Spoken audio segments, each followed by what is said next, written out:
Hey investors, today we're going to look at the Buffalo, New York real estate market to see if we can't find if it has any good investment or rental properties that we might be able to purchase. If this is your first time to the channel, welcome. I'm Dave Hathaway. On this channel, we discuss real estate investing and building wealth. This is a video in our Deal Day series where each week we look at a new property in a new market to determine if it makes sense as an investment property. Now, why we chose Buffalo, New York, it has made a bunch of headlines, a bunch of articles, including Zillow's top real estate markets for 2024. So it's attracted a lot of attention from investors, and it's just hit a bunch of different headlines over the course of the past couple of months. Before we dig into the target property, which is 1461 Kenmore Avenue, Buffalo, New York, 14217. We always like to look at the overall market to see if it's a good, viable market and see what's going on with the macro picture. So for economic drivers of Buffalo, the major sectors are healthcare, education, and advanced manufacturing. So not super high-paying jobs, but an overall diverse mix. For major companies, they don't have any Fortune 500 companies headquartered there, but they do have the headquarters at M&T Bank and New Era Cap Company. Some other cool things about Buffalo is it has a thriving art scene. It's really close to Niagara Falls, and it's home to some of the most fanatic sports fans, the Buffalo Bills and the Buffalo Sabres. The overall population of Buffalo is 275,000, and it has been decreasing minus 0.21%. So not a huge decrease, and it's basically flattened out if you look at the graph from 2000 to now, but it had a steep decline in population from 1960. So just something to look out for, but it has flattened off, so nothing to worry about too much there. Job growth in Buffalo is 1%, which is decent. That was for 2023. That's slower than the national average of 1.75%, but it does have job growth, so that's a plus. Unemployment rate there is 5.8%, which is pretty high because the national average is 3.2. So a little bit of a red flag there. The average salary in Buffalo is $54,000. That's fine. The median sales price in Buffalo is $180,000, and it's up 20% year over year, which is a huge increase, but it's already from a low base. So it has super affordable housing, and that's probably the main reason that it's hitting these lists of top markets in 2024, because it has a lot of room to run, room to grow. As we have an affordable housing crisis in the US, if we can find, single family homes for $180,000, that's awesome, and most Americans can afford that. So it shows that median rents in Buffalo are $1,350, which is pretty low, and the price to rent ratio is 11.11, which is great.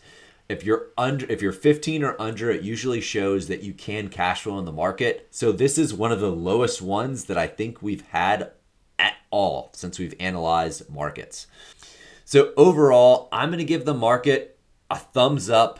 There are some things to be cautious about, but overall fundamentals I think are thumbs up. So let's dig a little bit deeper. When we look at the Google Street View test of the property, it looks like a normal town. Nothing crazy here, not a ton of trash, not a ton of cars, not a ton of people hanging out. And the reason that I selected this target property, which is funny, is there's two, not one, but two Starbucks really close to this property. And one of these pictures actually shows the shopping center that's literally like a half a block away from the property, and it has a Starbucks in it, which is always, if you've seen our Starbucks effects video or Whole Foods effects video, a lot of times it means these areas appreciate more than other areas. And I like buying properties that have great conveniences of things that other properties don't.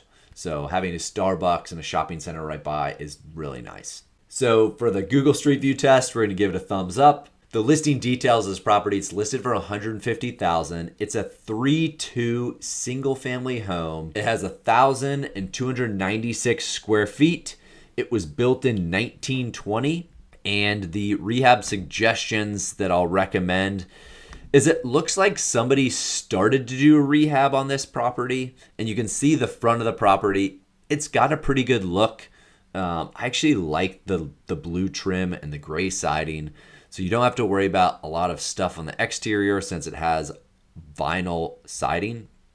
And when you go into the inside of the house, it's got some nice light fixtures that I'd keep. I'd keep the chandelier. It's got some nice stained glass, probably original. I would worry about the kitchen and the kitchen cabinets. I don't see an actual stove in the kitchen, which is a little bit problematic. So you might have to rework this entire kitchen to make it work. And if you had to do that, I would just replace the kitchen cabinets, put new hardware, probably just go with a white shaker and get new stainless steel appliances. It looks like the half bath or the full bath looks pretty good. Vanity looks great. Shower looks like it's usable. It looks like it's nice and large stand-up shower. And it looks like they started renovating, like I said. One of the upstairs bedrooms, the blue wall, it appears to be in good shape, either laminate or LVP flooring. And then after that, it starts to get a little bit rough upstairs. So you would have to finish the renovations here. I would paint the dark walls a light neutral. I'd probably paint them a light tan. I'd get rid of all window units. Ceilings get painted ceiling white. Obviously, you're repairing this hole that just has like paper taped over it and a blanket that's holding in the insulation in the walls, but basically repainting the entire upstairs. And it looks like that you'd have to probably redo some flooring upstairs as well. And I'd go with either LVP or laminate. You can go with laminate if it doesn't have a lot of water. So if it's just like the bedrooms and stuff, laminate's going to be cheaper, so it is an option. LVP is just more hardy, so it's going to last a longer time, especially if tenants are dropping water or stuff on it. Laminate can tend to buckle up in the middle. So looks like you're going to have to redo some of the ceiling. Drywall is exposed, so I don't know if they did some electrical work and drywall work upstairs, but you're going to have to finish that. And then when we go into the basement, I definitely put a moisture barrier sealant paint like dry lock on the concrete walls, so seal all moisture out. And I do see that they do have ductwork there, which is great. And that shows that you have central air conditioning. So you'll probably need to install new heat pump or gas furnace here for this area, whatever is most recommended for New York. It's probably a gas furnace because it gets so stinking cold up there. But then you won't have to have any window units and you'll have a new unit that should last you 15 years or so. And when I actually look at the basement as well, it looks like they have a electrical panel over there that's relatively new. So you wouldn't have to do anything with that. You just have an electrician come in and look at all the stuff that's exposed upstairs with the drywall. So those are my rehab suggestions. The rehab budget I would make is probably $35,000, but you could probably drop that down if you didn't do as much, if you didn't do all the floors. And that's going to come out to about $27 a square foot.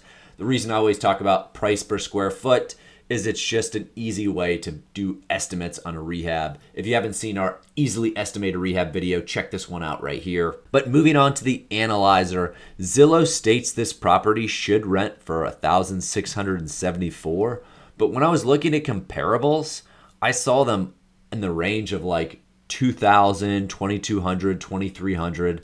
So I think that Zillow's wrong. I think they're off. I think you could rent this property for $2,100. It's a little bit hard to estimate what the property taxes are. Buffalo or Erie County does have a high tax rate of 2.6%. But I don't know how they assess their properties, if it's on the sale or whatnot. So I'm just going to say that you're going to have to pay about $3,000 in property taxes. And that's what I'm going to estimate on the analyzer. But when I look at the analyzer, the things that stick out, is it cash flows $1,322 a month, cash on cash return if you just purchase the house in all cash. And that comes out to an 8.31% return. And then when I look at getting a DSCR loan at 7%, which is kind of the going rate right now, you're going to have a cash on cash return of $382.91 or 9.63%. So that is a great return as well. And, I think you're going to get a little bit of appreciation. You're right next to Starbucks. I don't know why you wouldn't. And you'd also have the sweat equity of doing the rehab, putting in the $35,000. So I think you'd have a built-in equity of $30,000, $35,000 right off the bat when you purchase the property. So overall, I'm going to give this property 2 thumbs up. I think it's an awesome property. I think it's an awesome investment. I think anybody that purchases it is going to make money as long as there's no foundation issues and whatnot. Something that I'm not seeing that you'd find out with an inspection. I'm going to give the market a thumbs up. I'm going to give the property a thumbs up. So I can see why most people think that Buffalo, New York could be the hottest market in 2024. You could see more appreciation. You will get cash flow. I love it. If you guys find these videos valuable, I'd love you give us a thumbs up. It helps us reach more investors. It helps the channel keep growing. It helps us keep bringing you this content. So I'll see you on the next episode.